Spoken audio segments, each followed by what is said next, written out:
Hi everyone, it is March 30, 2024, and just hope you're all doing well. Lindy London, Alicia, L24, thank you very much, L, for showing up.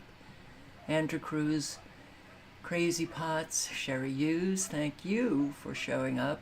The Hypocrite's Matrix, Christy Hazelwood, hello. Teresa, hey. And Jabster, hi. Donna Davidson, hello. Kim Blanchard, hello. Ray Clay, hi. Laura Flarson, Michael Mossberg, Barb in Ohio. Hi, guys. Patricia White, Bluesman, Sonny Fournier. Nice to see you. Omni Beats Production. Hey. So, Denise Martinez, hello. We've got radar and we've got supercells activated here and here. Illinois, Indiana, Northern Kentucky, Ohio, West Virginia, Pennsylvania. Seem to be dying out in Pennsylvania. No, you got one down here, southwest corner. I hope everything is going to be okay for you guys.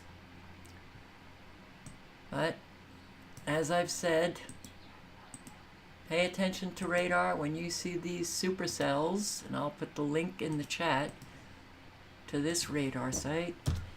When you see these supercells, these red blips that suddenly appear, prepare for anything. Tornadic activity, high winds, flooding. Oh, they can bring about so much for you. And what is going on with California's weather? Look at this. Coming in and going back out. Coming in, going back out. So Southern California had quite a bit of rain, which I do want to, well, let me show you the Arizona sky today.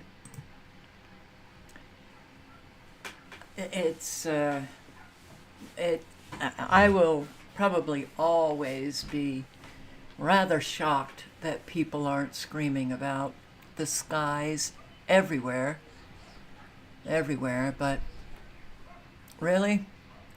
You're going to tell me that this cloud mass is natural? No, it is not natural. It is manufactured, and as far as I'm concerned, it is nanotechnology, nanobots that you are looking at. The pulsating frequencies, when the camera goes in and out of focus, the frequencies are pulsating. Look at this.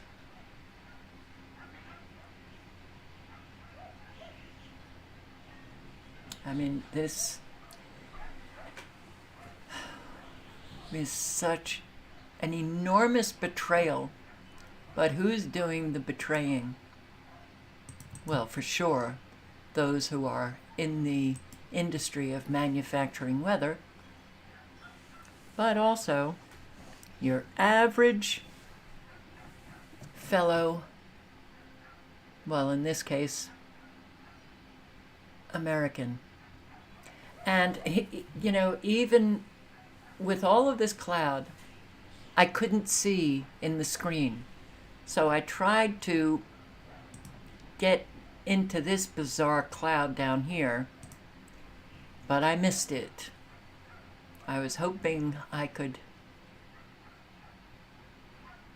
zoom into that. But the sun, well, has a very strange blinding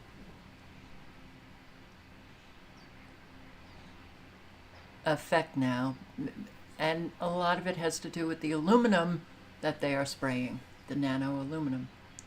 But yeah, these clouds were the whole day. I mean, it just looked like some really bad artist. You see the frequencies pulsating?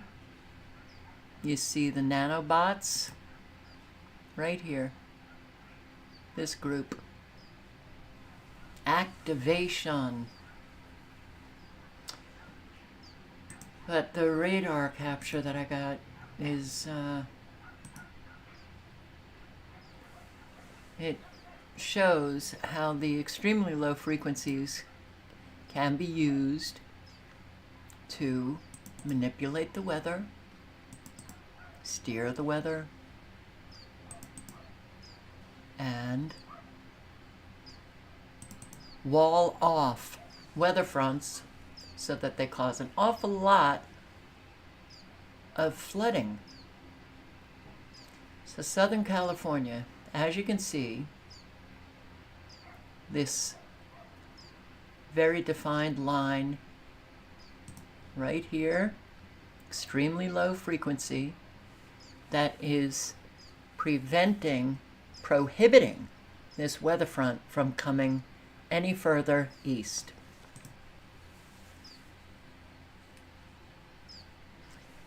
And they're having a lot of problems with the landslides because of the water saturation in California. People are losing their homes. And look at these frequencies. The extremely low frequencies.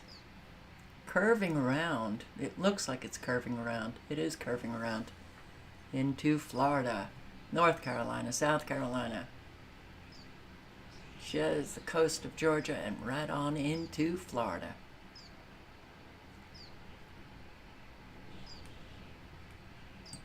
So, this weather is causing an awful lot of destruction. Let's see. What is this? Well, first, let's look at this. Today, in Sallisaw, Oklahoma, a large barge, crashed into and struck the Arkansas River Bridge. Wow. Holy hell! Holy shit! Did you film it? Yeah. Oh my God, that barge is loose. It was moving quick. That barge is loose. There's a man standing right there. No, it didn't knock that bridge down. I don't know. Oh my God. I feel like I'm about to throw up. Look at the barge. You gotta get in the barge. Hey Tyler, keep your phone and call 911. Because they have to shut this bridge down. How are we going to get done? Holy hell, look at that barge, what it did.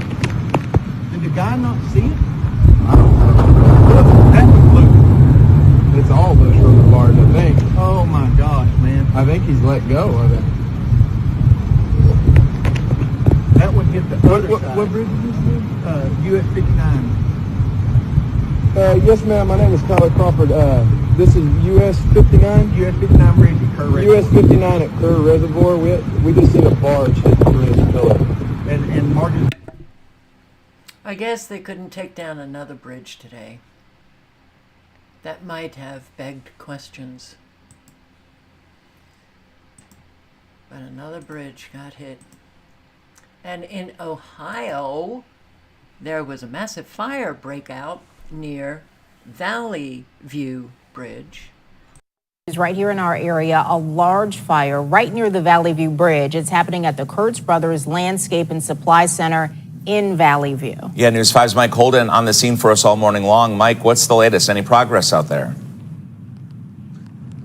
Guys, it's windy, it's rainy. Trent Miguel called for it right at 6 o'clock on the dot, and we're now in the middle of this as the smoke and flames continue to shoot into the sky at that Kurtz Brothers location. This is all playing out in Valley View along Canal Road, and if you look really closely, it appears emergency responders continue to move closer and closer to that large burning pile of mulch. The issue, though, as the winds kick up, that smoke just blows sideways, and I want to pan a little bit over photojournalist Dave Kraska to show the always busy 480 Valley View Bridge. In particular, if you were heading to work, maybe school this morning, the eastbound side is where you're going to get a whiff of it and you're going to say, Whoa, this looks like a very serious situation. Now, it appears from our live location, you can see those cars are passing through freely. There's no issues. It looks like the flames and the smoke are far enough back that the bridge is not being threatened this morning. However, it's definitely a shock to the system, and it's making visibility very, very challenging. Now, we were just hearing moments ago that additional fire crews were being called out here to try to battle these flames. Again, this is happening at Kurtz Brothers right off of Canal. And for perspective purposes, we're actually standing live way beyond the point of where you could even see us. We're on a hill right by the Applebee. Another massive fire. Oh, more reactions from neighbors after Sacramento housing project goes up in flames. Project goes up in flames in downtown Sacramento. Look at that fire. So hot it melted cars and crossing lights as well. Lots to get to here at 5. Thanks for joining us. I'm Tony Lopez. And I'm Marley Ginter. Let's show you where that happened. That fire breaking out in the middle of the night at a construction site. This is along 19th and X Street. It's about a block away from Broadway. CBS 13's Kayla Moeller is there live with the investigation now underway. Kayla. Hi, guys. Yeah, so this fire broke out right next to the railroad tracks. And to put things into perspective about how hot this blaze was, I want you to take a look at those melted crossing lights. You see one up top there and down the side there. Neighbors who live nearby told me that when they stepped outside of their house, they felt like they stepped right out into summer. My dad lived in Arizona, and he said when you walk outside, sometimes it's like hitting a brick wall. That's kind of what it was like. Around 1 a.m. Tuesday, Sacramento firefighters arrived on scene to a fire that had completely engulfed a building under construction to become affordable housing. The roof, actually, it helped us tonight. The roof wasn't completed on the building. But again, we are seeing tremendously hot flames. Okay, so landslide. Excuse me. Landslide concerns. Rancho Palos Verdes in Southern California.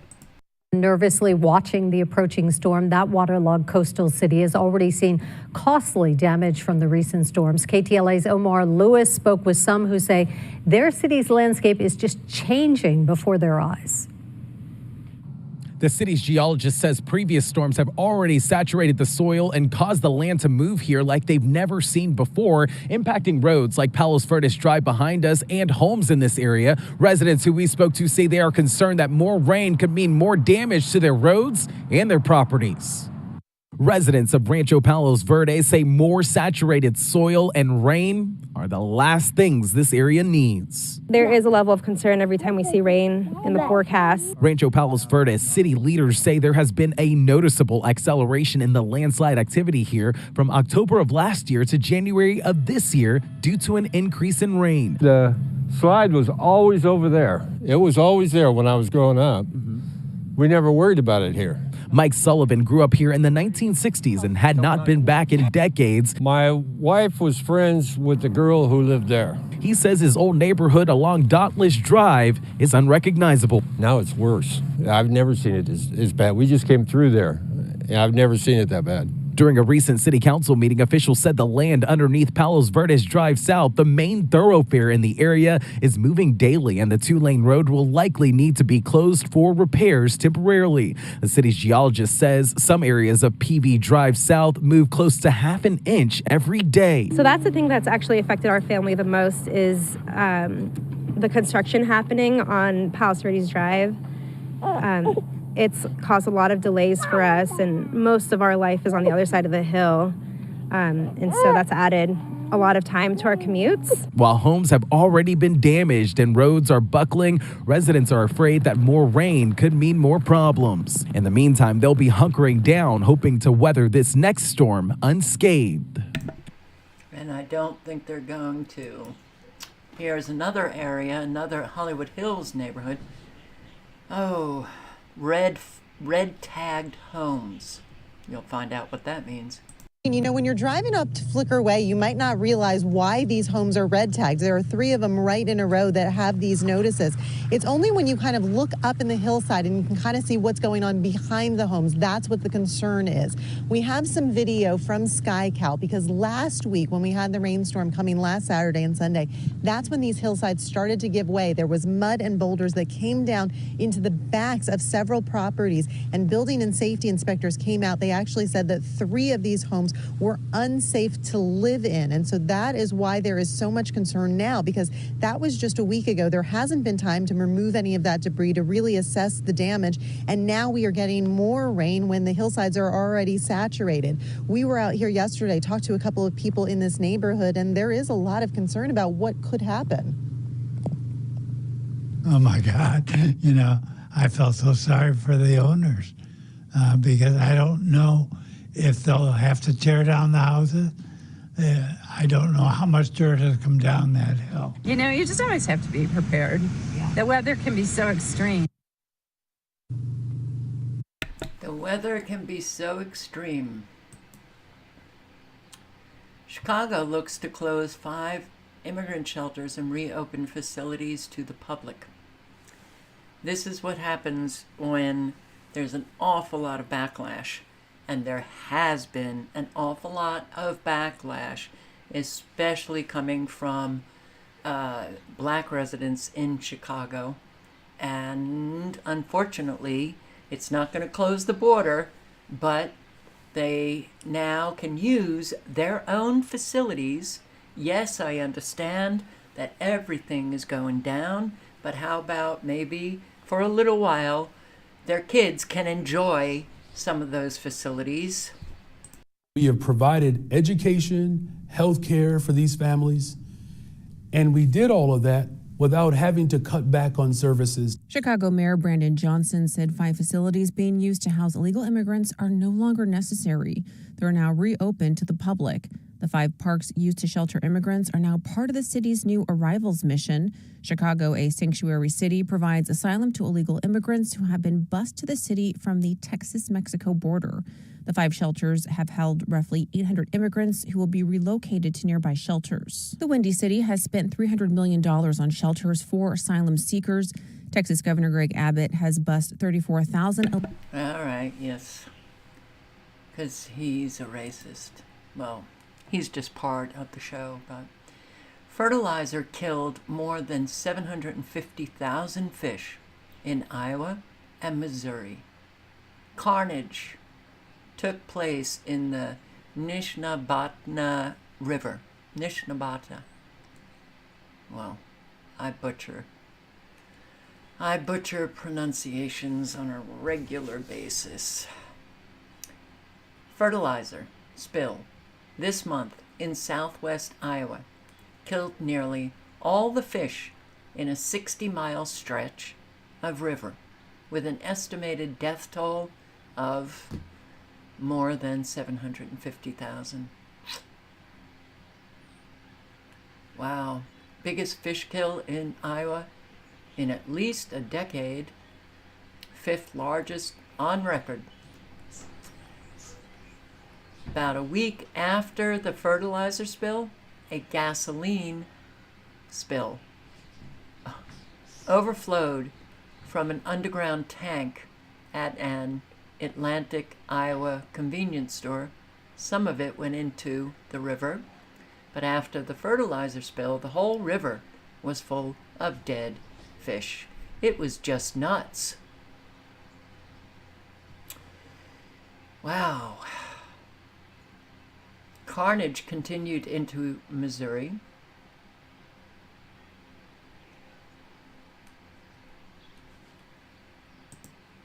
Hazardous material containers breached during Baltimore Bridge collapse. The container ship was carrying more than 50 hazardous material containers, some of which were breached during the collapse. It was 764 tons of hazardous materials, mostly corrosives, flammable, and some miscellaneous hazardous materials, Class 9 hazardous materials, which would include lithium-ion batteries. Some of the hazmat containers were breached. Asked how many of the containers were in the water, well, they couldn't provide an exact number. I did see some containers in the water, and some breached significantly on the vessel itself. Oh, well, Francis Scott Key. It's a gift that keeps giving, huh? Baltimore Bridge collapse, container ship potentially atop a high-pressure underwater gas line. Ah, the mangled bridge. Better be careful of that gas line when they're trying to salvage everything that's in the water, don't you think?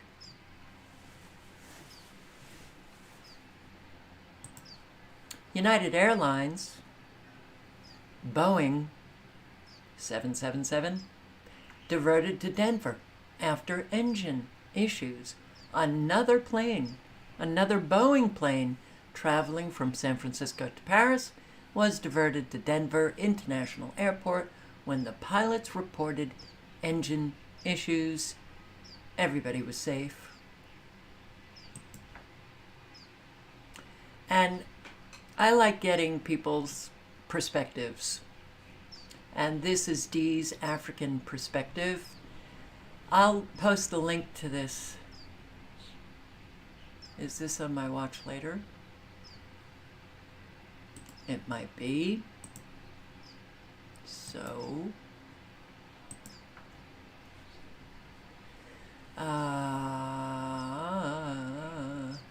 where is it? Yeah. People talking about the U.S. like they really never talked about before. They sure are now.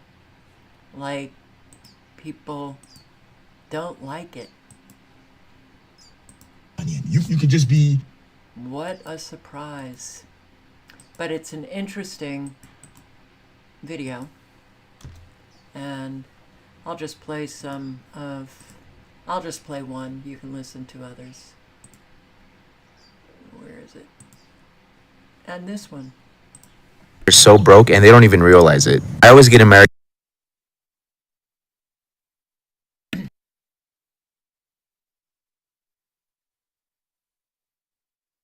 tell me, oh, but people in Mexico only make $20 a day. You can get a full meal here for $2. The metro in Mexico City costs 5 pesos, which is like 25 cents. I can go to the market right now and buy 3 kilos of mangoes for like $2. Yeah, people make less money here, but the cost of living is also lower. Americans think that everywhere is like the US. Now, check this out. Let's say you live in the US and you make $3,500 a month after taxes. I'm being generous. Rent, $2,000. Car payment, $500. Car insurance, $200. Health insurance, $200.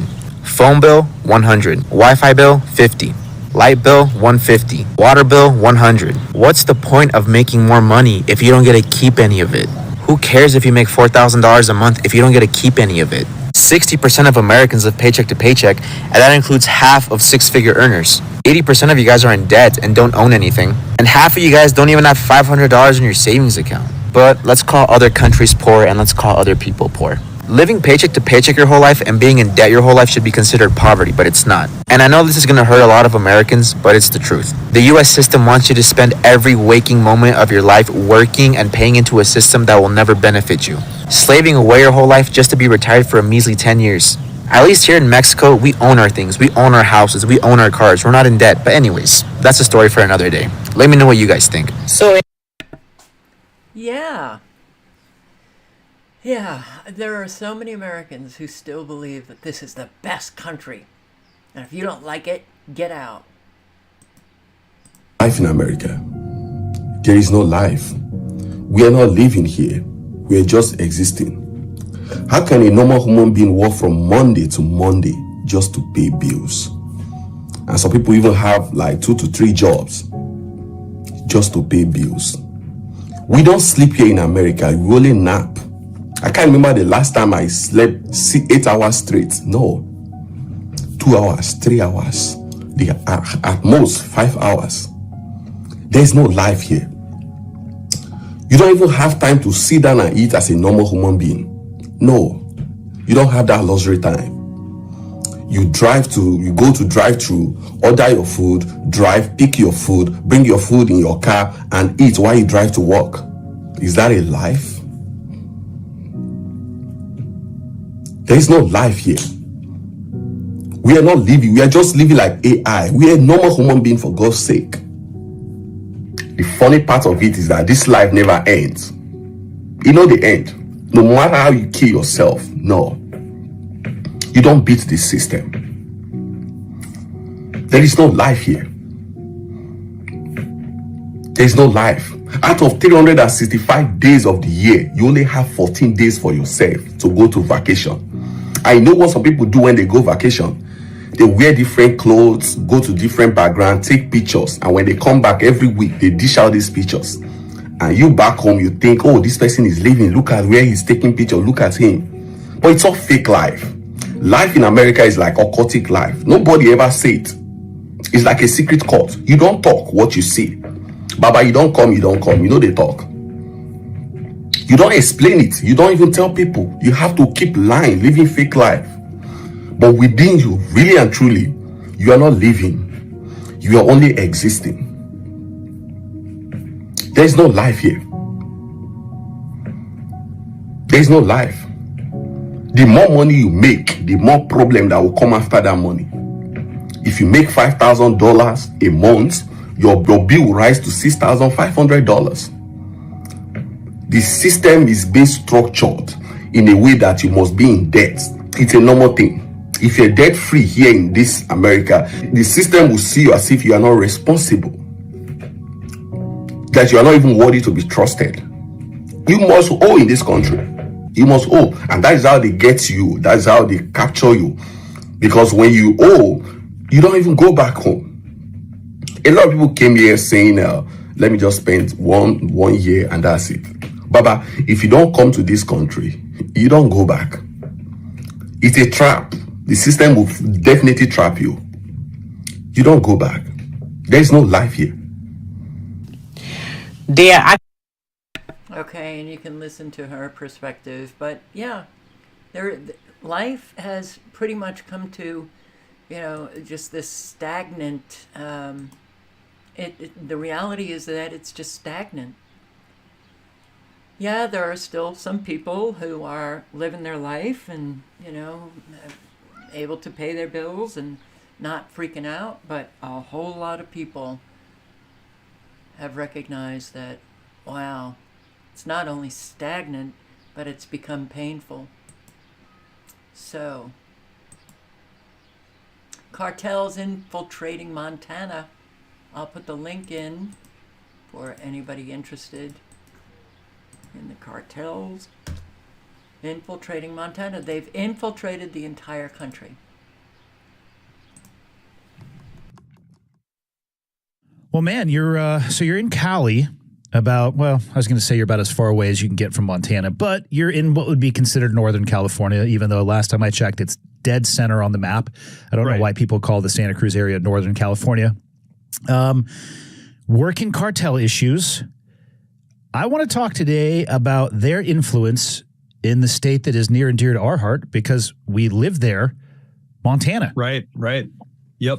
I don't think most people would associate cartel influence with the northern border. I think, and for a long time, myself included, I thought cartel, border issues, everything along our southern border with Mexico. And where I'm sitting right now, you've been in studio with me before,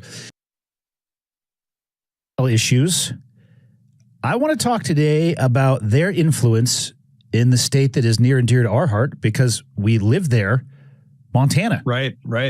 Yep.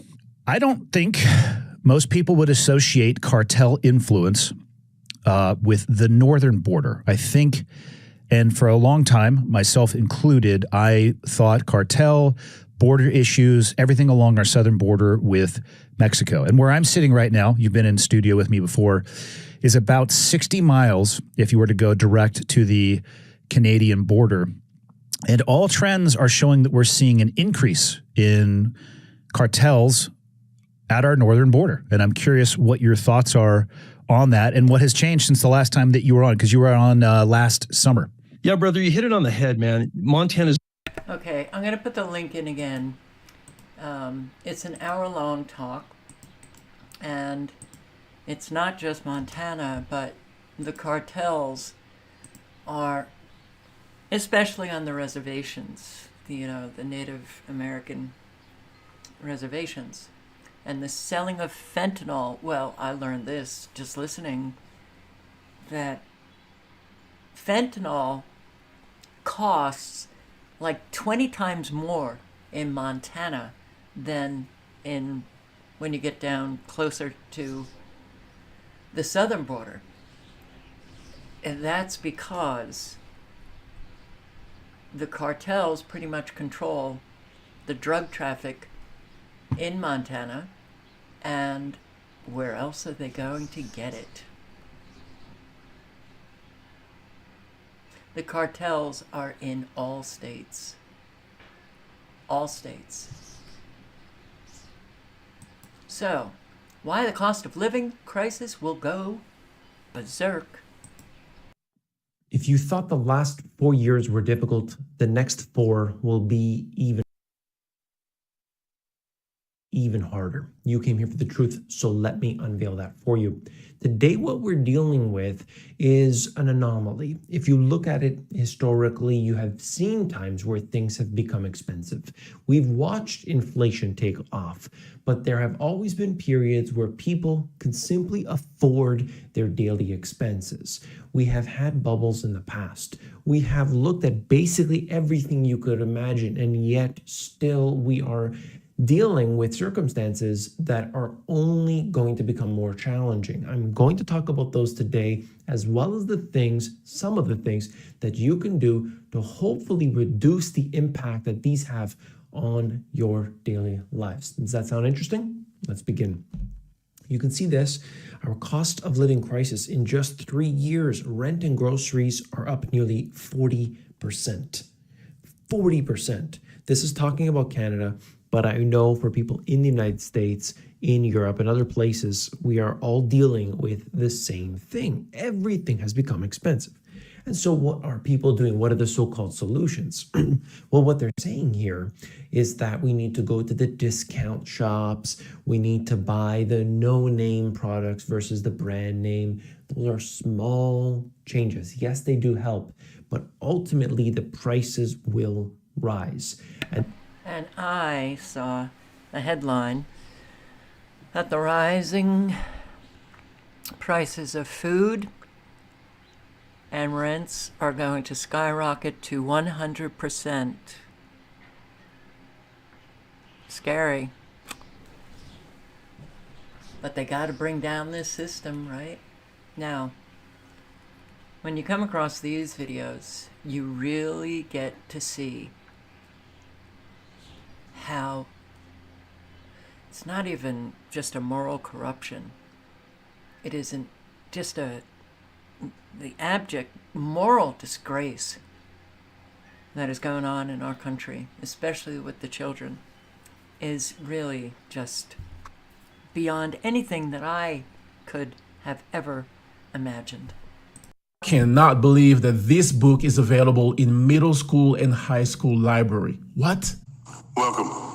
My name is John Amanchukwu, founder of iknowgod.us. I'm here to read from a book entitled Push by Sapphire. This book depicts racism. It depicts incest, molestation. A father rapes his daughter and impregnates her twice. The mother fondles the daughter as well and causes her to climax and have an orgasm. Page 127. Excuse me, I have a question. Thank you. Is this book that you're referencing in one of our libraries? It is. It's in Legacy High School. Okay, that was a question. And then you said the title is Push? Push. And who is it by? Sapphire. Okay. Thank you. You may continue.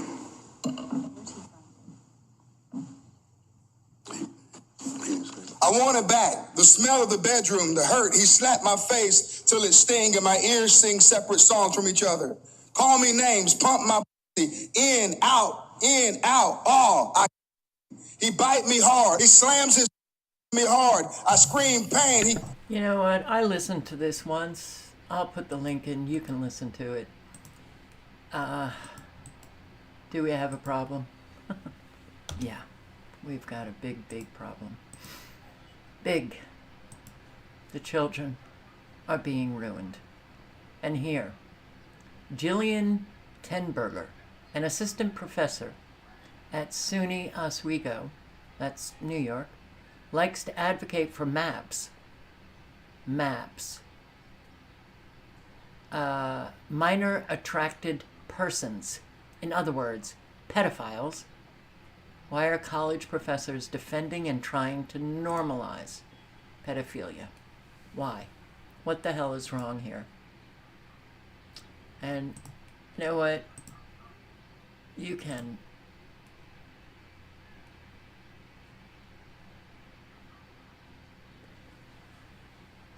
pause and read this yourself.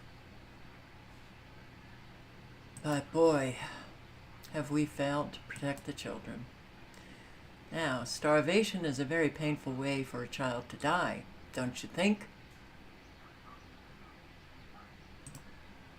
So your organization says 31% of children, 1 in 3 under the age of 2 in northern Gaza suffer from acute malnutrition. This isn't just trauma. This is stunting them for life. Yeah. Well, if they survive. And I have to say, I've seen a lot of children, unfortunately, in my job around the world who suffer from malnutrition. And it is a shocking thing to see. I mean, essentially, the body starts to consume itself because it has nothing else. And it's a painful death for children. I've been in wards of children who are suffering from severe malnutrition. The whole ward is absolutely quiet because the children, the babies, don't even have the energy to cry. I mean, it is a devastating thing to see. And you're right, if they survive it, if we can manage to get, what we do is provide therapeutic feeding for them. If we can get that to them, they can survive. But often they're stunted for life. And stunting means that your ability, your cognitive ability is impacted as well. So it is a lifelong challenge for these children if they survive. But we know now that children are dying from malnutrition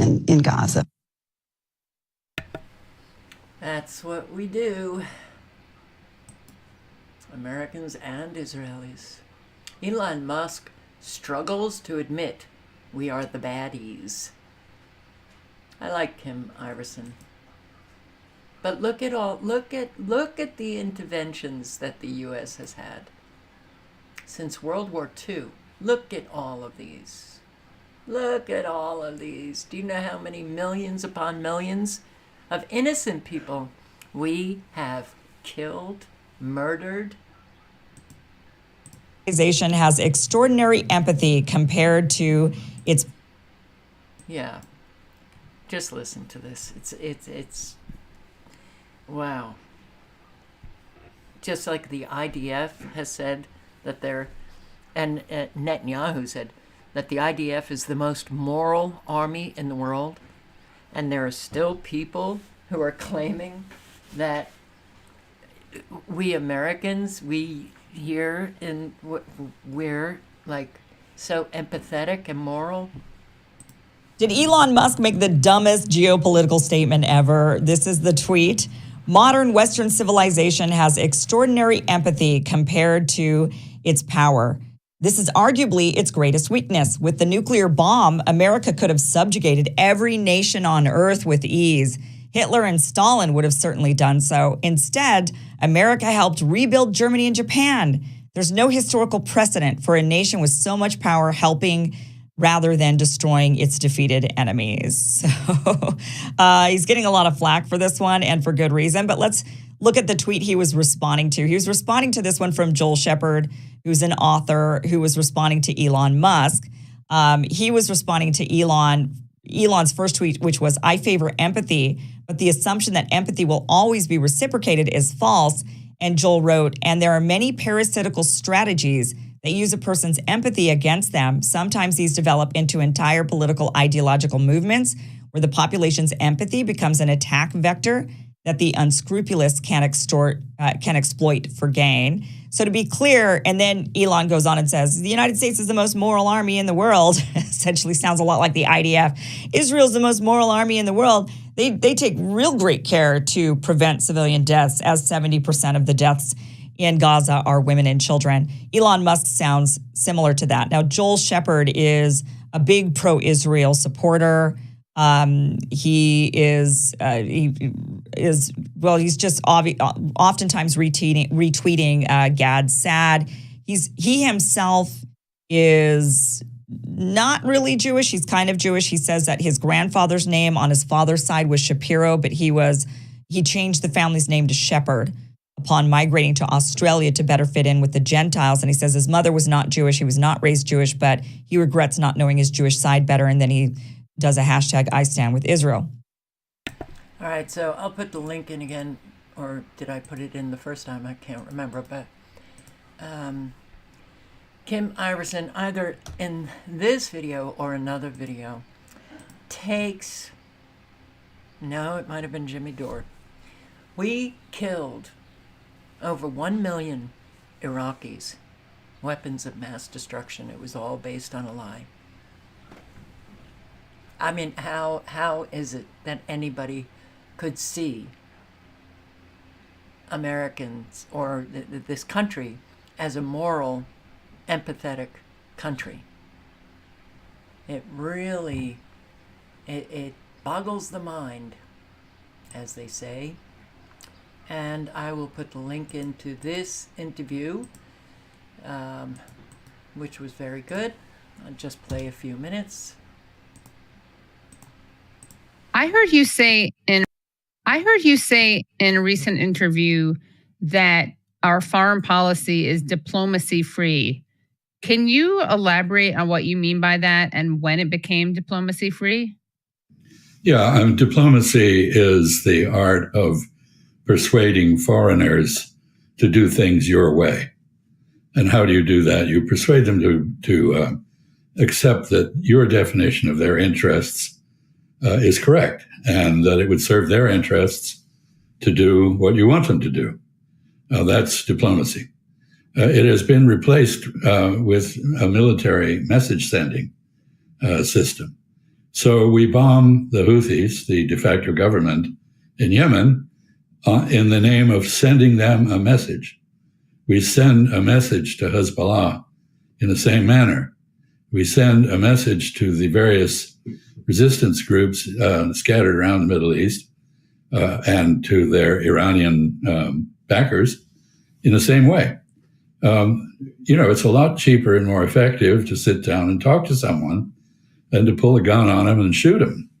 But that's what we seem to have substituted for normal course of diplomatic interaction. How would you? And that's exactly right. We don't. We can't talk through anything. When it's all about stealing and killing and stealing resources and I'm going to get it, when you have the kind of might that our military has, that's what it has been. And unfortunately, that's what it's been forever. 25 years of our history, which is still short. We're still a young country, but the country has changed. So, yeah, no longer are we that US of A. 25 years we were at peace. That's it. 25 years. That's it.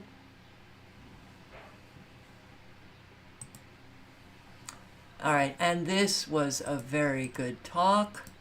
You got Chris Hedges and Norman Finkelstein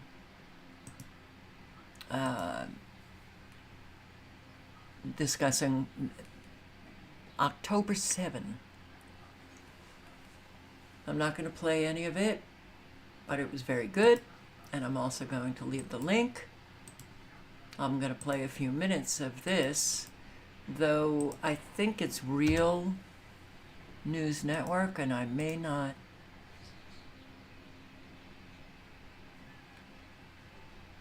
Yeah, the Real News Network. All right, I get copyright strikes. But in the very beginning, Chris Hedges, who was a journalist who focused for quite a long time on Al-Qaeda, he defines what Hamas is. It is not a terrorist organization. I wish I could play it, because just the first few minutes, for sure, delivers an impactful education for people who need it. Israel believes only 60 to 70 out of the 134 hostages are still alive. Is Israel going to blame Hamas? Of course. But Israel, the IDF, there's already evidence that they have killed a number of hostages. Israel may cut off Palestinian banks from global banking system next week. Wow. Paralyze Palestinian economy, the West Bank. The Palestinian economy is based on the Israeli currency, the shekel, making it reliant on ties to Israel, and its financial dealings with the rest of the world must go through the Bank of Israel and Israeli banks. Earlier this month, the far-right minister, Smotrich, threatened to paralyze the Palestinian Authority's economy in response to the United States imposing sanctions on 4 West Bank extremist settlers accused of violence against Palestinians. I'd like evidence of those sanctions being imposed. I'd like evidence of those sanctions being imposed. Israel mounts largest attack on Syria in years and kills over 40. This isn't good. We are looking at an escalation of the war in the Middle East. Breaking: Israel has just hit a car in southern Lebanon with a drone strike carrying 2 United Nations observers. They've been killed. And yeah, Americans, their politicians, our politicians, we are tied to the hip. God bless AIPAC. If this capital crumbles to the ground, the one thing that would remain is our commitment to our aid, our cooperation with Israel. That's a pretty profound statement, Nancy, don't you think? If the capital crumbled to the ground, the one thing that would remain is not our commitment to the American people, but to Israel.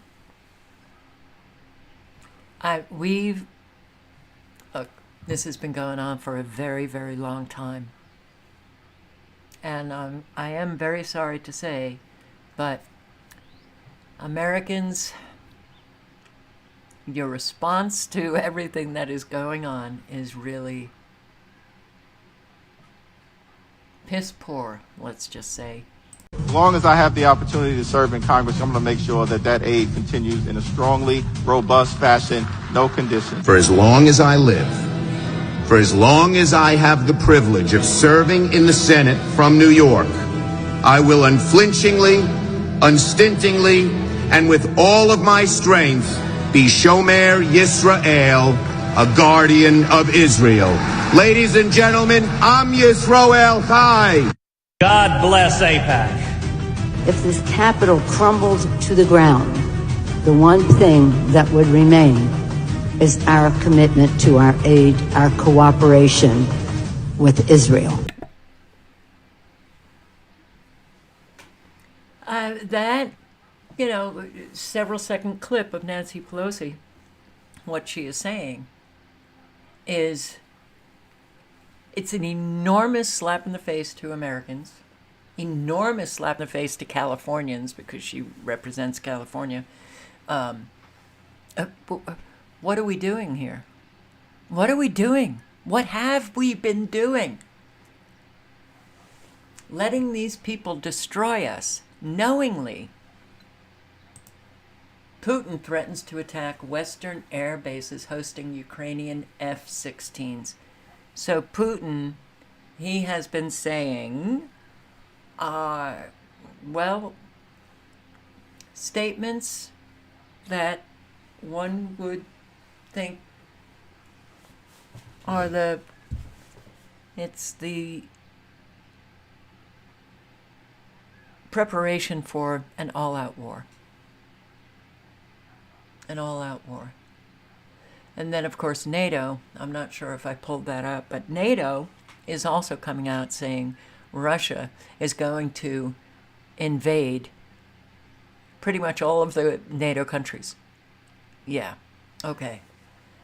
Well, all of this is just getting people ready for hell.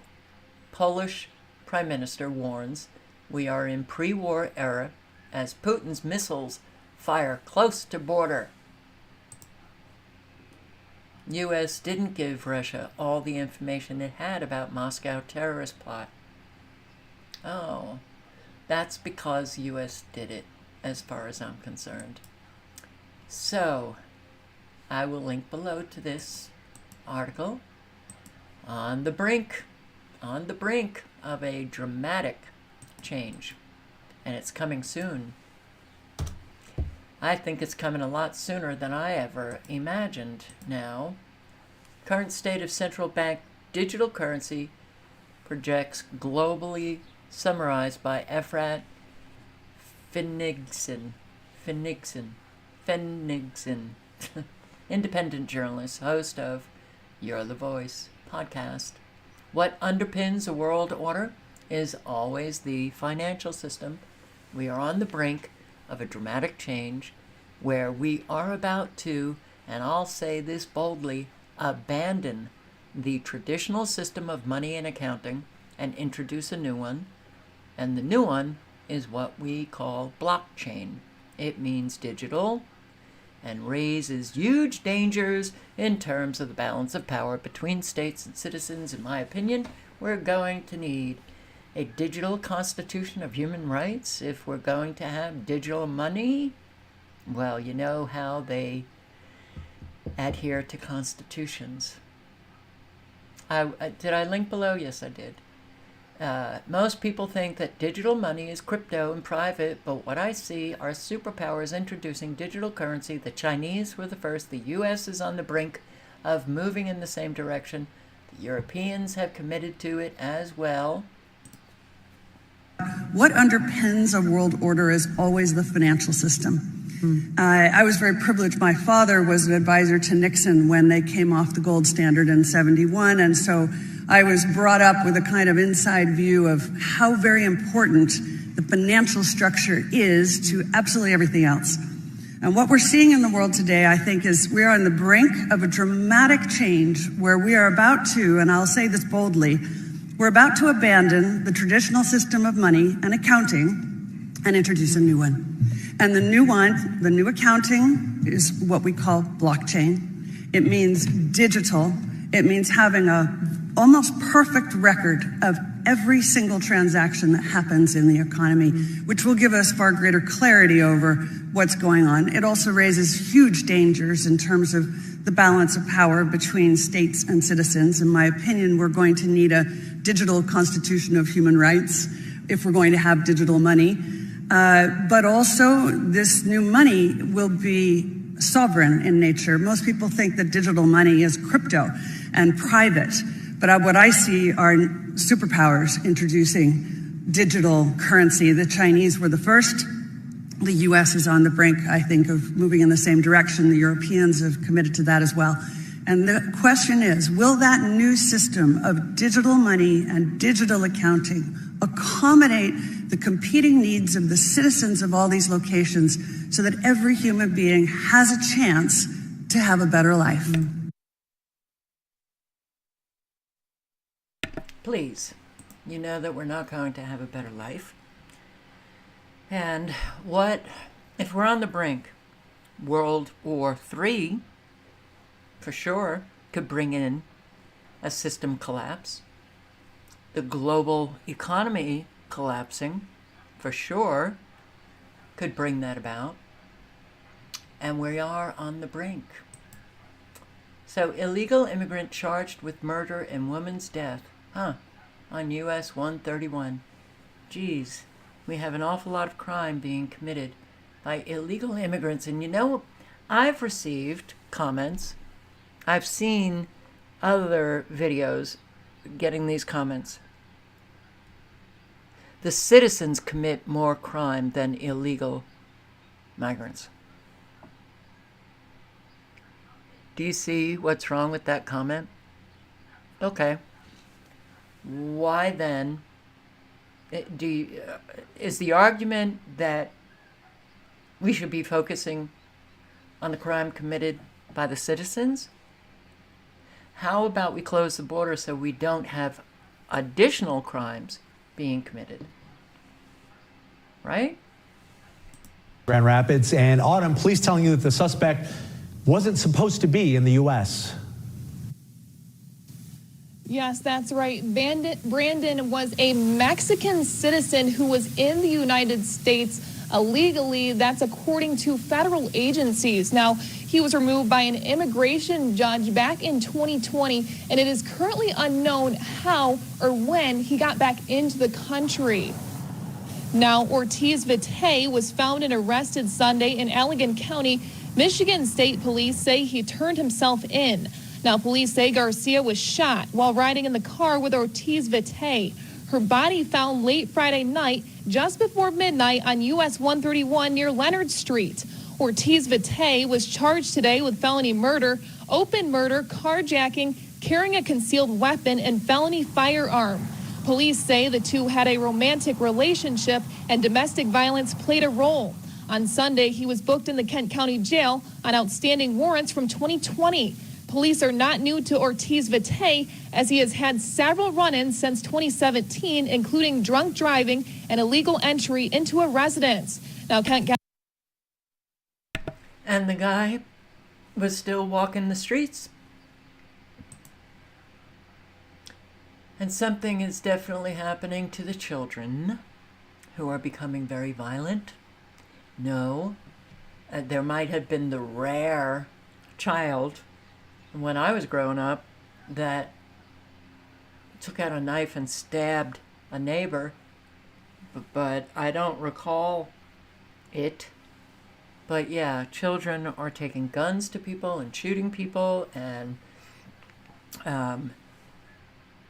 stealing. And here we have, and not sure what state this is in, but a woman stabbed by two small children.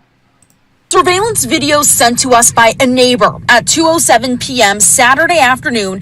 You see two small boys on bikes talking with someone. Neighbors tell us it's the homeowner, and she has a complicated relationship with those who live near her. Lately, it's been getting worse. I guess as her mental illness gets worse, her brain gets worse, so she starts doing crazier things. Just this morning, she was stealing things from her yard guy's truck and was vandalizing their vehicle. That complicated relationship exploded today. In that home video, we see the two boys leaving after a neighbor shoos them away. But just 10 minutes later, they're back. The younger one wearing oversized blue gloves, the older boy black gloves. The older boy can be seen pulling something out of his pants, charging the woman inside her garage, and fleeing heartbeats later as she falls to the ground. They leave. Yeah, it's not good. So I have often said, don't engage with road rage. Just let the road rager do whatever the hell they want to do and back up or fast forward or get out of the way. This road rage, man, is really, it has taken, I see it so often, not in real life, but these videos that are just, yeah, it's not worth it. Definitely not worth it. brother, bitch? Hey, what's your problem? Fucking brother, bitch. Hey, what's your problem? What's the problem? What's oh, tripping. Oh, he tripping. Nigga, he tripping. Why they tripping like that? Oh my God. He's spooked. He's spooked. Nigga, he's spooked. Nigga, he's spooked.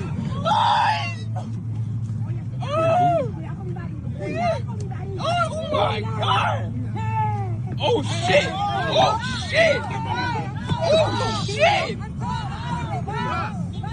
Oh shit. Oh shit. Nigga, them hurt. Nigga, them hurt. What the fuck? That nigga leaking too. Him right here. Oh shit. I need police right now. I need police right here, right now. I need police right now. They're coming to my car on the freeway. They're here on the freeway. What the fuck are you gonna do? No, Jace, don't get off the car. Don't get off the car. What's up? What's up? What's your problem? I already got What are you gonna do? Let him go. No, what? He's not working with fucking Peter. Let him go, fucking try. The cops are on the phone. Can you please come? They're fighting on the freeway. Yes, physically. Bro. Go, man. Please. Get the fuck out of here. Please help. This car that... Oh, drop the link. There's more. You can watch it. I can't stand watching this stuff. People look like such idiots as well. They just look like idiots. And here's another one. 2 cars involved in road rage on Dallas Highway.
Yes, there is a lot of fighting going on in America. Americans, I think, are just stressed to the max, and they're either screaming at one another, or they're slamming their cars, or they're punching faces, and I don't like it. It makes me feel rather unsettled. But here, elephant picks up and throws truck full of tourists.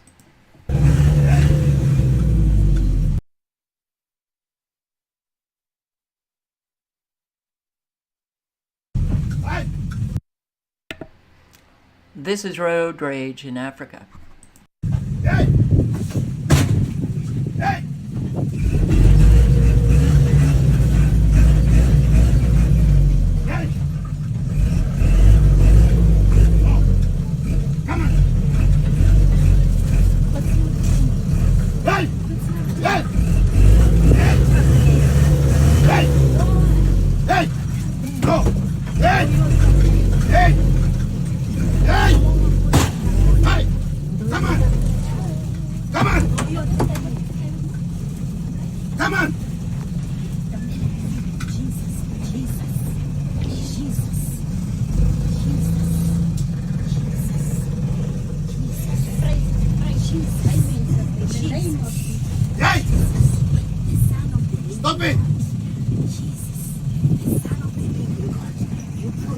Go back, go back, go back!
You think the four-leggeds are getting tired of the two-leggeds? Joe Biden makes blunder addressing tragic Baltimore bridge collapse. See if you can detect it. Seen on Sky News last night the Baltimore bridge collapse after it was hit by a cargo ship. Joe Biden loves to put himself at the centre of everything. He was talking about the Baltimore bridge today. Have a careful listen to what he says. At about 1:30, a container ship struck the Francis Scott Key Bridge, which I've been over many, many times commuting from the state of Delaware in our train or by car. He's been over the bridge many times by train or by car, except a train has never gone over that particular bridge. There are no train lines at all. Every bridge. Our fabulous president. So, how about just a brief diversion from everything to cute.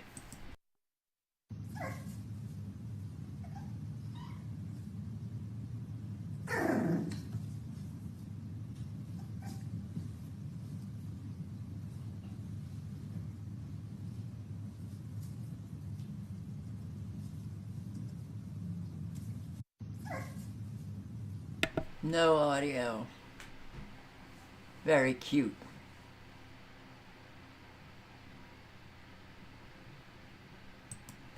You know,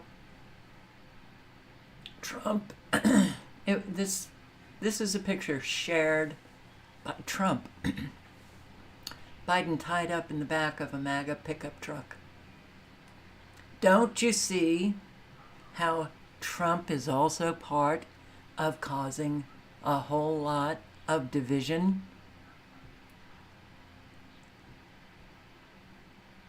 Why? This is somebody who's running for president, ties up the president. Okay, we all know that our political class have become just a flippant joke, a dangerous joke, how massively corrupt they are. But there's a lot of people who are still trapped in the matrix, even a whole lot of awake people trapped in the matrix. And you don't want to show images of any kind of violence because people are stressed and Americans can get violent. So why do that? Is this funny? I don't think it's funny. You know, I'm sure a lot of those on the right would love to do this to Biden, but my God, you know, have some dignity. This is Trump. You've been lied to about recycling. your whole life. What a surprise.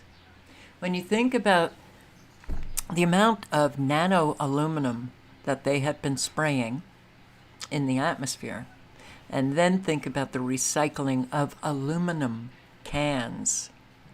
Oh, they got it all for free. Recycling myth for decades. For decades. So I've been covering this for almost a decade, that when you recycle, they don't recycle it. They're sending all the stuff you think you're recycling, they're sending to a landfill. Most of it. Not all of it, most of it. And when did that start happening? After China decided to stop taking our recyclables.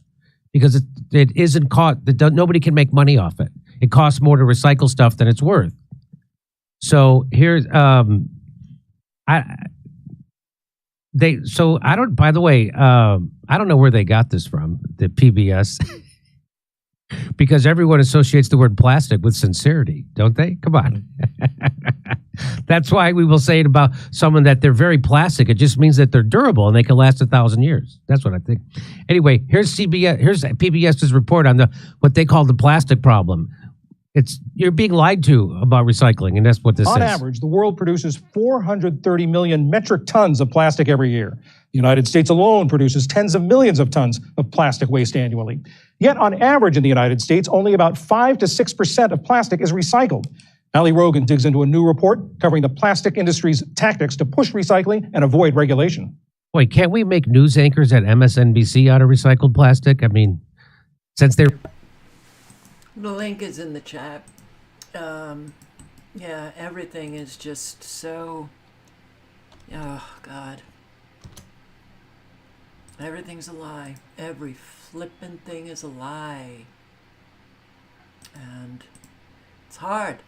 It's very hard to live in a country where everything is a lie. Nothing is real. And I'm just going to play a few minutes of this because I don't like what is going on here. You know, the right, the red team, a whole lot are on this high horse, and a whole lot champion free speech and put down cancel culture. Oh, but if you go off the narrative that they like, they cancel you. The hypocrisy in our country is sickening. In over 5 million views was when she went on and Barry Weiss. Now, if you remember her from this show, my most popular video, it got like over 5 million views, was when she went on and slandered Tulsi Gabbard because Tulsi Gabbard was telling the truth about the Syrian war. And anybody who told the truth about the Syrian war got slandered. Now, see, they go to my Wikipedia page. Look what they still have up there. They still push a conspiracy theory that Assad gassed his own people, which is what. Okay, so we all know that that was a lie, and Trump pushed it. And Tulsi Gabbard, yeah, she's all for the killing of Palestinians, the children, the mothers, the wives. Tulsi has a big X in front of her, as far as I'm concerned now. What that was. And I debunked it, and they called me a conspiracy theorist. Who do they quote at Wikipedia? They quote CNN, calling Jimmy Dore a conspiracy theorist because I got Syria right. And we all know that Wikipedia is run by the intelligence community, MI6 and the CIA and the FBI. Certainly when it comes to personal profiles, the gray zone has proven this. This is not me making it up. So Barry Weiss slandered Tulsi Gabbard, called her a Assad toady. That's what they do. Just like they're calling people Putin puppets. Oh, you're Assad toady. So whatever country the United States wants to go to war with, if you tell the truth about it, they say you're a puppet of that person running that country. You're Saddam, you're a Gaddafi, whatever, no matter what it is. So here she is. She says, and this piece doesn't even touch on her truly bad. So this is a piece called The Hateful Candace Owens. So she's glass. So Barry Weiss is a Zionist, and she's totally down with what Israel's doing, the genocide. And she totally just, again, I know there are a lot of people who thought she was a free speech person and all that. She's not. She's for free speech when it suits her. She's a part-time free speecher. So she says this piece doesn't even touch on her truly batshit views about Brigitte Macron. That it took the Daily Wire this long to sever ties with Candace Owens is alarming. So, first of all, Candace Owens' claims about Brigitte Macron was based on a 3-year in-depth investigation by a team of French journalists. However crazy it is, she didn't come up with it out of thin air. So here's another. So you don't think it's weird that a 40-something-year-old teacher groomed and then married her student starting at age 15? Because Macron, the president of France, is 40. His wife is 70. And she was his teacher when he was 15. Flip that. Flip that to be. Did you know that? I didn't know that. It's a wow. But all these people coming after Candace Owens because she has the right moral stance on what is going on in Israel. You cannot claim that killing people, innocent people, and children and starving them to death is moral or right. There are some things that are cut and dry, and that is one of them. So here's some good news. I had posted this video, and I want to thank the subscriber who sent this along to me, about a man in Massachusetts getting an eviction because he built a ramp for his wife who has cancer, and he won in court. It's amazing that people actually have to go to court to not get evicted because they built a ramp for his very disabled wife, and they're elderly. Yeah. It's a big win for a Massachusetts couple fighting to stay in their home. 5 investigates. Brittany Johnson first brought us this powerful story of how a handicap ramp turned into an eviction battle. And Brittany, the homeowner is breathing a sigh of relief now. Tell us about it. A big sigh of relief today, Maria. Now, with his wife still battling cancer, George Fragon tells me he's glad this ordeal is over, but is sorry he had to go to court to end it. He had the ramp installed for his wife, Phyllis, after an aggressive brain tumor put her in a wheelchair. That led to their landlord starting eviction proceedings, saying the ramp violated park rules. But after a mediation session today, Fragon says the eviction case will be dismissed and that the ramp can stay until he no longer needs it. Now, the landlord's attorney did not return our request for comment. Live in the newsroom tonight, Brittany Johnson, 5 investigates. Brittany. Still battling cancer, good. George Fragon tells me he's glad that there are Americans that are just mean and cruel and just outright shitheads. And unfortunately, there's a lot of them. But this guy looks like one of them. He looks like a mean, unhappy dude. A mean, unhappy dude. And I hope that he doesn't make these people suffer the consequences of winning. So, yeah, I've got more.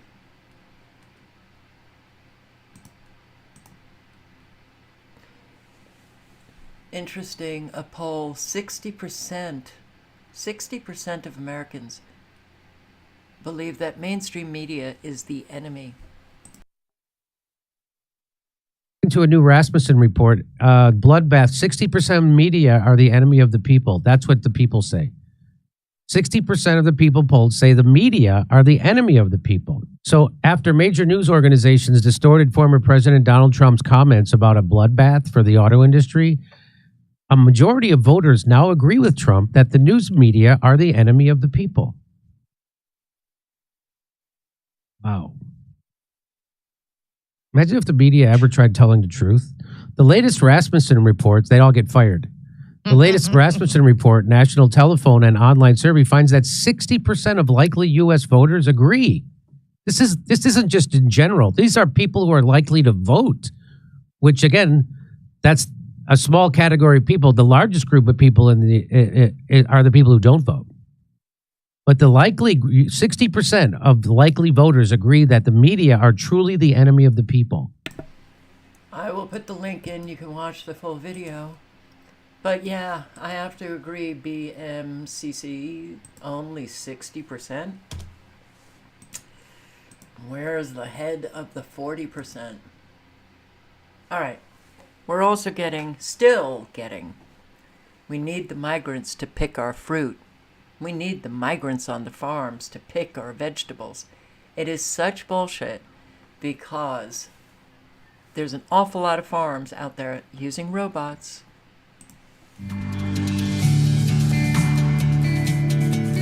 Save money, save the environment. Have you ever stopped to think about how the food on your plate gets there? It's a long journey, from seeds sown in the earth to fresh produce gracing your table.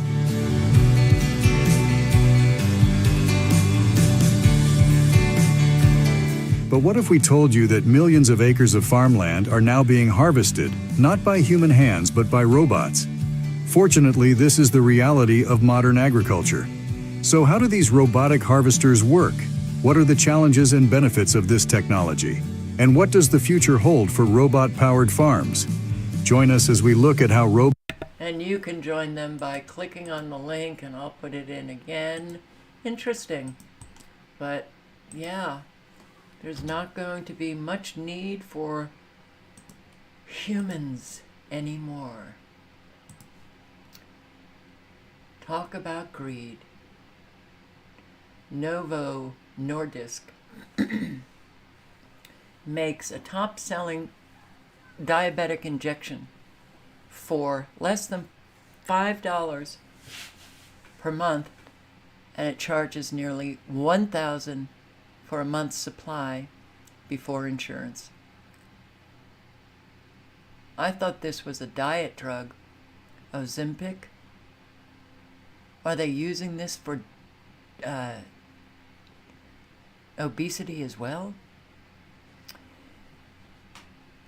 That's our medical industry. Why do you think so many Americans are really suffering from an awful lot of bankruptcy, of not being able to afford much of anything? So Hochul confronted by Warner at this Jonathan Diller's wake, the police officer that was killed. Crowd applause as she leaves. The video is missing. Okay. But I couldn't really hear. You can't hear anything. You see this man talking to Hochul. You can't hear anything because the wind is too intense. You can't even hear the applause. But filmed being confronted by an emotional mourner on her way out. The widow did not want Kathy Hochul there at all. And she left. She left. It looked like the widow, it looked like she was telling Hochul off. It didn't look like the widow had a kind word to say. Well, good that they're getting their due, but the real due needs to be yanking them out of office. What happened here? The Wall Street Journal can't be reached. No showers, no sleep. Van life isn't as cool as Instagram makes it seem. I'll put the link in because I don't want to subscribe to the Wall Street Journal, and frankly, the headlines are enough for me. But you see an awful lot of people posting videos on how great it is to live in their car, to live in their van. It might be early on, but having to do it as a way of life, tell me after you've done it for a long period of time how great it is. And it's not.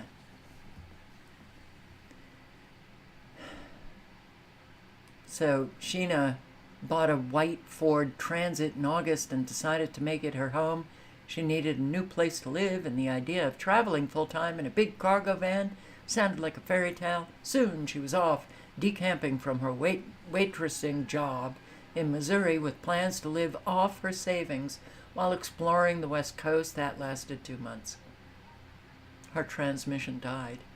Continue reading your article with a subscription. Sorry. All right. I may post another video tomorrow, but a big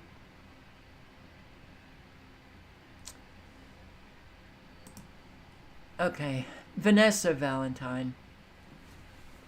I'm so sorry. I didn't know that your dog of 17 years had passed. And boy, listening to this, it really...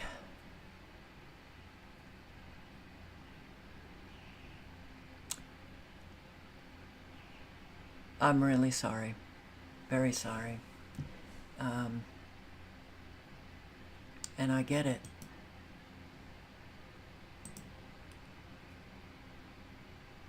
Emotional, and maybe I just need to get it out.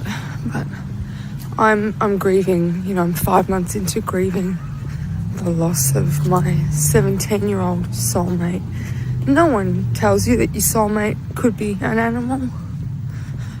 You know, you always think, you know, that you're going to have one soulmate and it's going to be human, you know.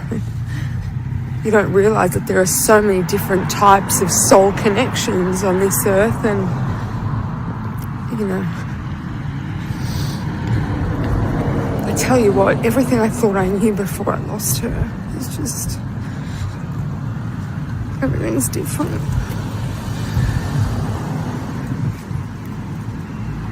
And I remember, like, watching videos right after I lost her. These videos, these people would talk about, you know, keeping your vibrations high. Hate that. Keeping them high, because that's the only way that you can really feel them. I used to think that was all bullshit, I swear. I just thought it was I literally just thought it was some hippie bullshit until I experienced it for myself. You know, I really did. I couldn't feel anything, really. And then once I started to just find some stillness and calm, I started to feel connected to her again. And this is with anybody who's no longer here on Earth, in this form, you know. I don't have all the answers. I wish I did, but I really believe that they never leave us. And it is hard.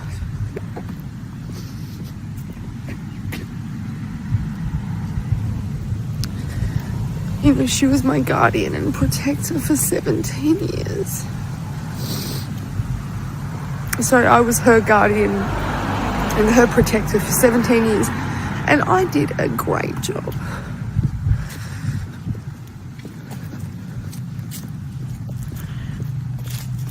I did an amazing job.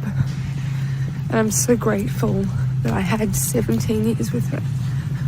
And I just think, wow, how lucky am I now to have her as my guardian and my protector. That is just, it's incredible. I tell you what, when you lose someone that's really close to you, it just rocks you. It rocks you to the core.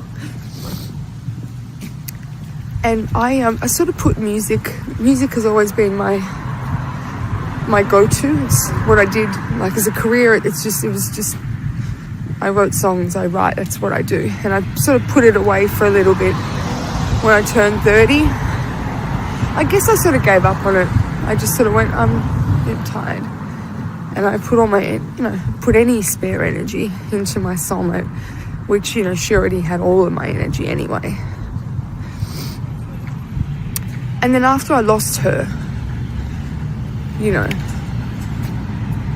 there was two very clear paths for me. As an ex-addict, you know, I knew, I was like, you know what, Vanessa, you can super duper easily fall back into like active addiction. It's easy, you know, like, you know, if you're not careful, of course, it doesn't matter how long you've been clean for, like, you know, relapses happen all the time, you know. So I thought, okay, so I've got two clear options. I can either, one, just sort of go about life being sad and possibly, you know, end up back in active addiction, or I can channel my sadness and just keep writing, pick up my guitar again.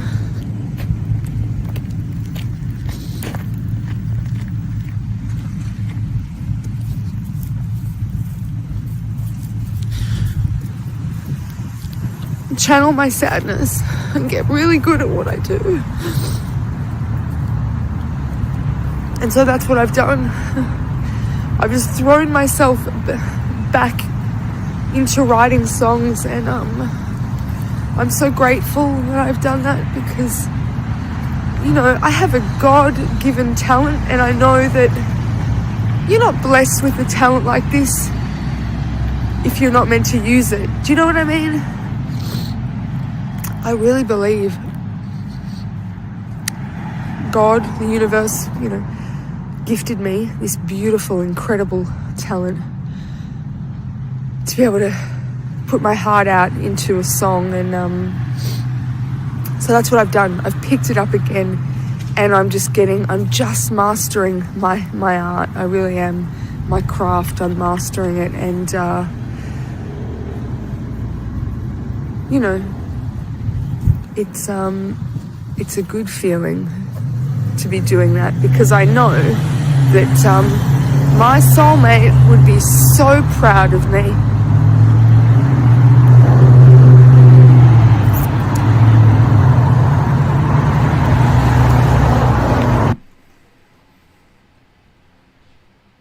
I am really sorry, and I know that feeling. And I can't even talk about the loss of all of my animals. It's very hard. Very hard. I put the link in because I'd like you to come over and just give Vanessa some support. We all know what it feels like. We all know. Whether you've lost to death, a two-legged or a four-legged, we all know the pain of that. And we all know that we need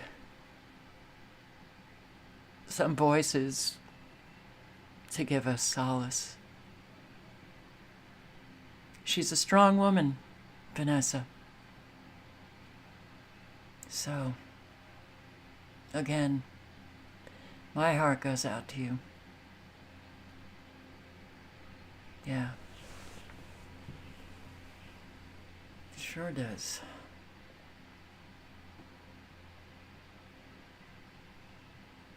Now,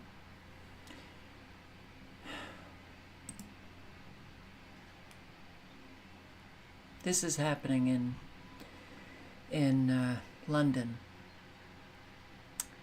The police stopped a man who covered his face near a facial recognition camera.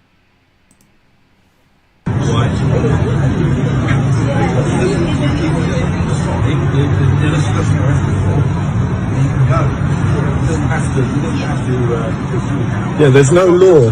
There's no law against covering your face. Yeah, okay, well there you go. You let him go then. You let them know that he's got a right to cover his face and he can walk away.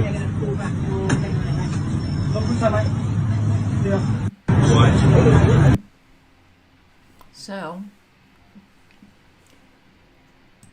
this is happening in Scotland. Now, I have included articles on this, but Microsoft Start, well, I wish I had been able to get to the Telegraph, the actual article, because I don't like Microsoft Start, but I couldn't because I needed a subscription. How Scotland became an Orwellian nightmare. I can't highlight on Microsoft Start, but I'm going to put the link in. I'm going to read several paragraphs. This is not an April Fool's joke. This is going to be taking place on April 1. Imagine living in a world where sitting in your own living room and saying men can't be women could result in the police logging a hate incident against your name. Imagine, too, that your legally protected right to express such an opinion counted for nothing because all that mattered was whether the person who heard you perceived your opinion as offensive. If you live in Scotland, this is the world you will be living in as of Monday. And no, it's not an April Fool's prank by the Scottish government, despite the date.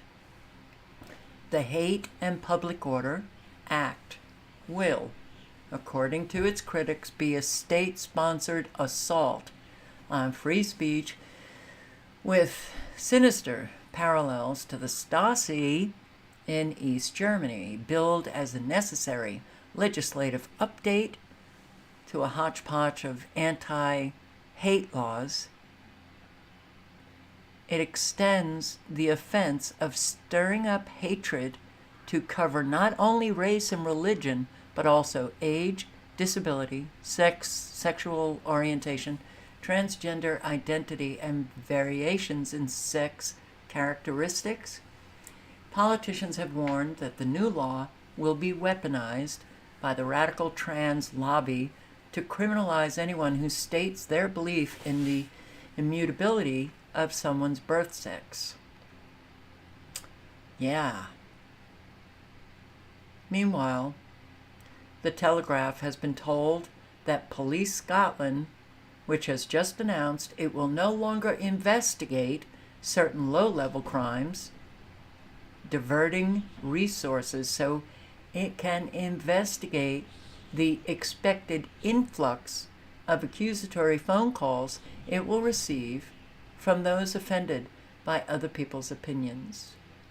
The force has promised to investigate every hate crime complaint it receives. And if the complainant or victim, the victim that perceives themselves as a victim, insists they were upset by something they perceive to be a hate crime, it will be logged as a non-crime hate incident, even if there is not a shred of evidence of any crime being committed. Oh boy, our countries have really turned, huh? Little wonder that women's rights campaigners fear that the new law will be used by trans radicals to settle scores and silence anyone who dares to challenge their world view. And if George Orwell was still around, he could perhaps write a book about it and call it 2024. There is no big brother listen to this, there is no big brother in this story. Only members of the public who are being encouraged to call the police if they are upset that someone doesn't agree with them. Or if they want to make an anonymous complaint, they can do so through a network of hate crime third-party reporting centers, which include university campuses, a sex shop in Glasgow, and a salmon factory in Berwickshire, a mushroom farm in North Berwick, was removed from the list after a certain amount of ridicule in the media. Oh my God. A bleak picture of the country Scotland is about to become. There are... all Western countries are going in the same direction.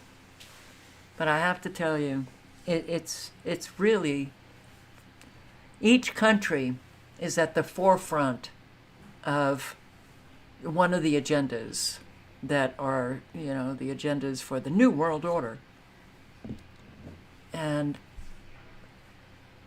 it is amazing that this actually, oh God, the Scots really need to scream loud on this. So Susan Smith, the director of the feminist campaign group for Women Scotland, says, "We are looking at an army of local spies potentially taking anonymous reports from other local spies and passing them on to the police. Some people are very gleeful about this, and they're going to report everyone they don't like. It's very Stasi, and it's absolute insanity." One of the third-party reporting centers is the sex shop, Luke and Jack, marketed as passionate purveyors of pleasure products. It's a safe space for LGBTQI. What's I? I don't know what I is. Yeah, a safe place in Glasgow.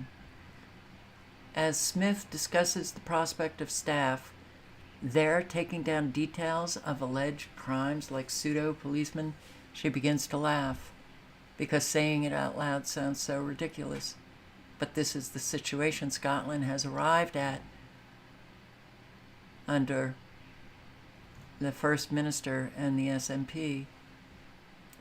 This, oh my God, I can't believe, you want to really think this has to be an April 1st, fool's joke, but how about this example? A teenager who is particularly upset that their parents don't agree with them on something like trans rights, and they anonymously report them for a hate crime. The First Minister of Scotland, Youssef, who has championed the new law after introducing it when he was Justice Secretary, has insisted that the bar for criminality will be set so high.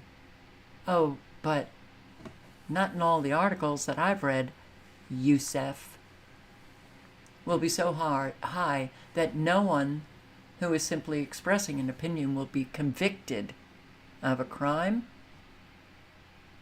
Is that good enough?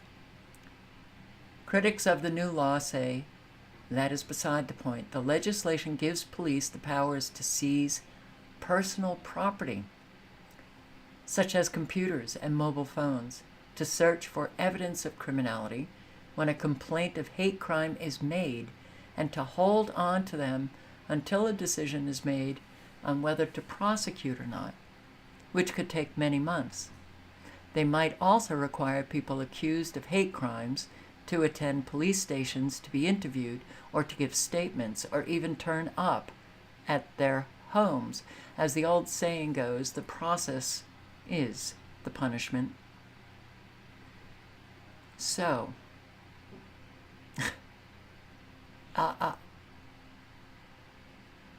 because the police have said they will investigate every incident, you can see this whole system being weaponized by individuals who want to make spurious complaints.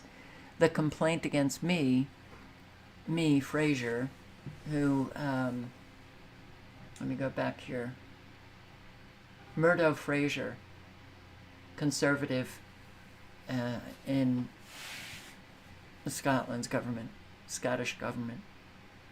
He tweeted about the Scottish government's non-binary equality action plan, saying choosing to identify as non-binary is as valid as choosing to identify as a cat.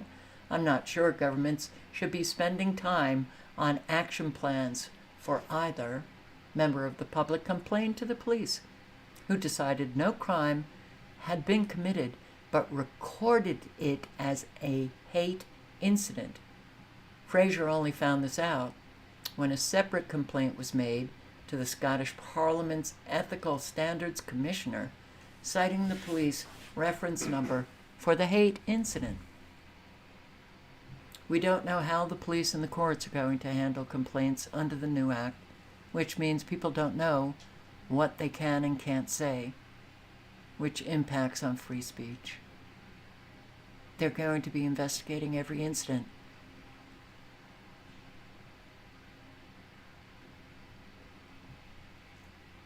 Wow.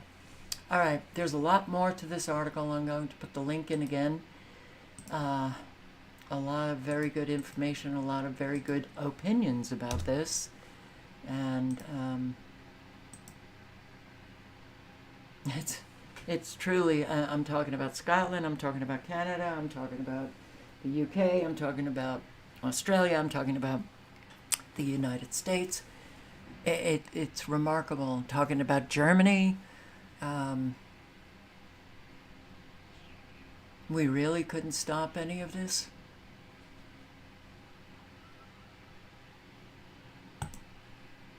All right, New York confiscation. Red flag laws? Listen to this.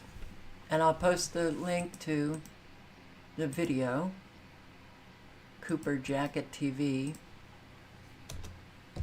And a whole lot of guns have been confiscated by the police with the red flag laws, and he's pointing out, wow, it's really easy to get people to just make a complaint, and you haven't done anything wrong, but the police show up, take away your guns, and good luck getting them back. Process, and then I came to New York, and I took a look at their process and what they require, and what I found was absolutely stunning. Now, when I say stunning, I mean that. This is shockingly bad. This is completely unconstitutional, and to prove that, I want to show you guys page 2 of the actual affidavit, where it says, petitioner alleges that the above-named respondent is likely to engage in conduct that will result in serious harm to self or others. Likely could just be somebody's opinion. I don't like the way this person thinks. I don't like the way this person votes, whatever, as defined in MHL 9.39, and petitions the court to issue a temporary extreme risk protection order against the respondent pursuant to CPLR 6342, based upon the facts and circumstances set forth in the following sworn application justifying the issuance of an order, to wit, petitioner believes that the respondent is likely to engage in conduct that would result in serious harm to self or others because the respondent has engaged in, exhibited, or committed the following behaviors and acts. Check all that apply, right? But if we scroll towards the bottom right here, and again, try and keep in mind, you only have to click one of these.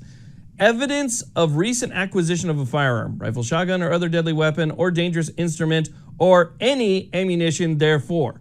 Which basically means the only box that you need to click there is, I don't like this person, I think he could be up to no good, and I know that he recently bought something. That's it. That's all you need to know. There doesn't need to be anything further than that. That is your justification for having somebody's rights removed from them and having their property confiscated. Now, obviously, you have to specify any other relevant facts down below. You have to write in there. But when it comes to the requirements of what it's actually going to take to get this petition out, it's just that one box that you need to click. If somebody got something, if they acquired something, that's enough in the state of New York to have your rights removed.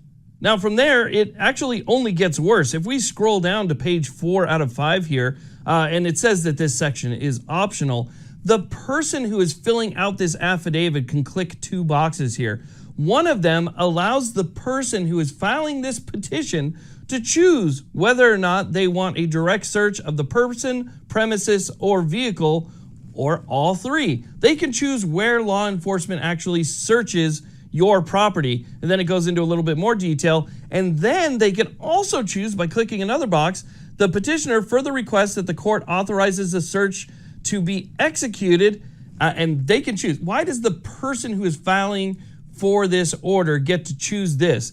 At any time, day or night, they can they can click that. They click that. That means that, I guess, that person now authorizes law enforcement to search your place, unexpectedly, day or night, or without notice of the officer's authority or purpose. And then you have to state your reasonable cause. So the person who's filling out this affidavit is the one that actually gets to choose where they look, what they look at, and when they show up to your house. Okay, so that's not a mistake. They understand how vengeful people are. And you slight them, they want to take revenge. Same thing with this law in Scotland. Perceived. If people perceive that they've been insulted, that's enough to have the police called and have them investigate you. But it really does. You want to talk Stasi state? Pitting people against people? With the force of law enforcement, and a whole lot of people are really not well, and they will abuse their privilege for sure. So, thank you for showing up. I just want to put Vanessa's link in again.